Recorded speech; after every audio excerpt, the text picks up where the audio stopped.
Makala 36 ya mashindano ya magari ya Rhino Charge yatafanyika Jumamosi hii katika kaunti ya Baringo. Jumla ya timu 65 zimejiandikisha kushiriki mashindano hayo ambayo yanatarajiwa kuwa na ushindani mkali.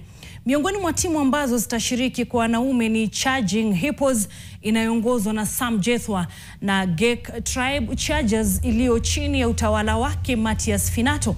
Kwa upande wa wanawake, timu ya Bush Babes iko wima kupambana na imeshiriki mashindano ya Rhino Charge kwa zaidi ya miaka 15.